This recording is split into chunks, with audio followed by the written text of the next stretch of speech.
I never thought I'd come home to find strangers already inside my house. Two men stood in my living room like they owned the place.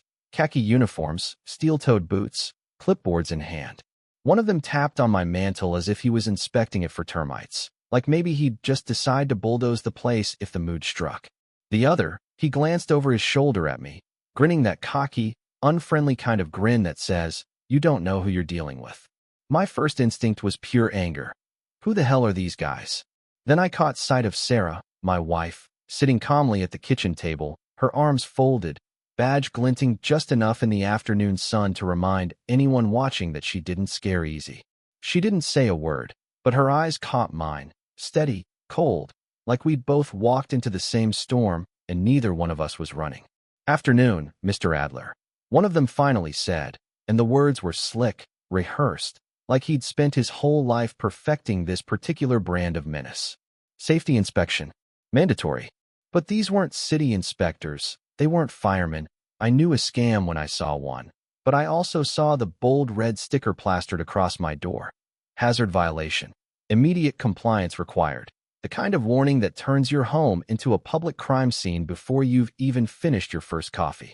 I clenched my fists, told myself to keep breathing, to read the room, because Sarah hadn't moved, not one muscle. That calm look meant something was about to happen. The taller man leaned in, pen scratching on a form. "Repairs will run about $5,000. We'll need to start immediately." And when he smiled at me, I saw a wolf, not a neighbor. Then I noticed the blinking red light, my own hidden camera, quietly recording every second, every threat. And just like that, I realized this wasn't just about our house. It was about Sarah. Not just my wife. Fire chief and county sheriff rolled into one, highest authority in 3 zip codes. And these jokers, they'd picked the wrong woman to hustle. You know, I used to like mornings.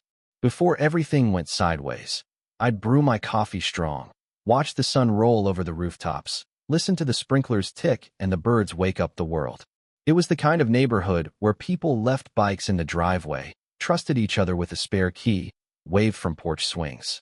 Then I saw that paper, bold red, thick block letters, stuck to my door like a scarlet letter. My stomach turned before I even read it. Warning, fire hazard. Mandatory inspection required. The glue stuck to my hands like shame. Sarah saw me cursing, asked what it was this time. I dropped the paper in front of her and watched the flicker of anger in her eyes. "They can't do this," she muttered, but I could see the gears turning. Concern, maybe fear. We checked every outlet, every wall, every detector. Our house was safer than half the block. But outside, every door wore that same red notice, a whole street branded guilty before proven anything. I stormed over to Tom Miller's, found him peeling his own sticker, cussing under his breath. "Can you believe this crap?" he growled. "They said his wiring was faulty. He'd just paid for a new panel last year." That's when Linda Cross appeared, HOA president, strutting down the sidewalk with her clipboard, acting like she was surveying her personal fiefdom. She waved, "All sweet, just a routine safety measure, gentlemen. Nothing to worry about as long as everyone cooperates." Cooperates, like we were all school kids waiting for detention. Sarah met me at the door when I got back, her eyes sharp. "They're setting something up," she said. "Yeah, no kidding." "What though?" She set her mug down, told me to be careful, her voice low. "This is wrong in a way that's bigger than rules."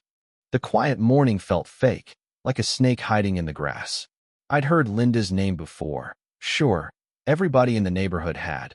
She'd been president for almost a decade, always re-elected, probably because no one dared run against her. She wore power like a second skin, pearls, pressed hair, lips like a blade.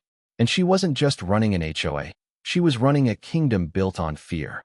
The day after the stickers went up, Linda came knocking, 3 sharp raps, metronome precise. She didn't wait for an invite. "Mr. Adler," she said, eyes scanning my house. "I see you've received the fire hazard notice." I held up the paper, demanded to know what the hell was going on. "Routine safety protocol," she insisted. "Concerns have been raised." I snapped, "By who?" Linda just smiled, thin and tight. "Compliance is mandatory.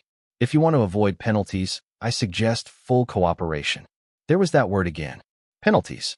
Sarah stepped in, her badge now visible, and for a heartbeat, Linda flinched. But she recovered, sweet as poison. "Always a pleasure, Mrs. Adler. I trust you'll help your husband see reason. Her tone dropped, threat beneath the syrup. Then she pivoted. Inspections begin tomorrow. I'll expect full access. The next morning, the air felt heavier. Two men in khaki uniforms went house to house. Contractors, not inspectors. At every door, they walked out with a signature and a check. And at every door, I saw faces fall.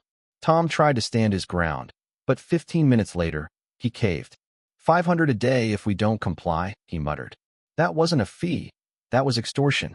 By noon, the whole street was an assembly line. Trucks, drills, hammers. It looked like a construction zone. Sounded like a war. Sarah paced the living room, her eyes narrow. They're moving too fast.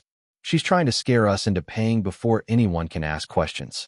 I walked outside and watched neighbors lining up at Linda's folding table, handing over checks, buying safety one signature at a time.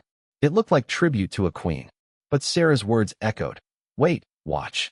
So I waited, watched, let the anger burn slow. That night, the kitchen felt like a bunker. It's not about money, Sarah said quietly. It's about control. If no one pushed back, Linda would win. But cracks were starting to show. Mrs. Daniels, the widow 2 doors down, showed up at our back door, shaking, a little black notebook in her purse. She whispered about fines, threats, payments. She'd been keeping records for years, every date, every check, every time Linda bled her dry. She handed over the notebook like it was a bomb. Sarah flipped through the pages. This wasn't a complaint, it was evidence. We needed more, though, a pattern, a trail no one could deny. And over the next few days, they came. Tom, then Jenny, then the quiet man from the end of the block, each with their own stack of receipts, threats, voicemails. The dining room turned into a detective's office, folders, calendars, red circles around Linda's visits. And in the middle, Sarah, steady as a rock, building the case. We set the trap. Linda strutted up our driveway, clipboard swinging, expecting another check. Instead, Sarah stood tall, demanded to see permits, licenses, real authorization. Linda blustered, but this time she cracked, just a little. No need to get dramatic, she scoffed. But the mask was slipping. That's her weakness, Sarah whispered. She counts on fear. You demand proof, she loses ground. We let Linda dig her own grave, signed her fake contract on camera, let her threaten us, caught every lie. Then the neighbors showed up, Mrs. Daniels leading, holding her notebook like a shield. We're done being quiet, she said, voice shaking but sure. A neighbor held up a recorder. We've got you on tape, Linda. Sarah laid her badge on the table, her voice even. You've been impersonating county authority. That's a crime. And you've been extorting these families. That's another. Linda's face went pale. She shrieked, threatened, tried to turn the room, but the fear had shifted, and it was hers now. The county got the evidence, recordings, notebooks, forged documents, the works. Deputies cuffed her right there in the meeting room. And the cheers, the relief, even the tears were louder than any threat Linda could have made. Sarah squeezed my hand, badge glinting in the light, and for the first time in months, the house felt safe. The neighbors thanked us, but I told them the truth. They gave us courage. We just lit the match. After Linda, the fallout wasn't fireworks. It was work. Undoing the damage, the fake liens, the fines, the fear that clung like smoke. Some neighbors grumbled, wanted to burn the whole system down, but most just wanted peace. We started trading stories, sharing coffee on porches, looking each other in the eye again. Trust came back slow, like grass after a hard winter. Not perfect, not all at once, but real. The story spilled beyond our street. First as whispers at the grocery, then the local news, then talk radio. People called us heroes, others called us fools.